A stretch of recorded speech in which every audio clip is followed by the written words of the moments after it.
Adrien Rabiot, on sait, selon certaines sources, qu'il a toujours été supporter de l'Olympique de Marseille. Quand il quitte le Paris Saint-Germain, c'est en mauvais termes, c'en est en embrouille. Il revient en Ligue 1, le Paris Saint-Germain ne lui a pas proposé de contrat ou quoi que ce soit pour le faire revenir. C'est Marseille qui saute sur l'occasion.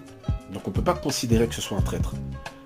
On prend le cas de Frédéric Déhu, là c'est totalement différent. Frédéric Déhu, qui était le capitaine du Paris Saint-Germain, l'emblème du Paris Saint-Germain, l'homme fort du Paris Saint-Germain, lui va à l'Olympique de Marseille. Ça, les supporters ne lui ont jamais pardonné. Frédéric Déhu, normalement, il doit avoir sa statue au Paris Saint-Germain. Il doit être dans le panthéon des légendes du Paris Saint-Germain. Et vous avez vu, il n'est jamais cité car ce qu'il avait fait à l'époque, les supporters parisiens ne lui ont jamais pardonné. Ça a été considéré comme l'une des plus grosses trahisons dans l'histoire du PSG et peut-être même dans le football.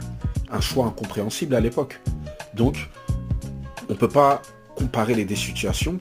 Frédéric Déhu, ça reste quand même vraiment la trahison pour le Paris Saint-Germain à l'époque.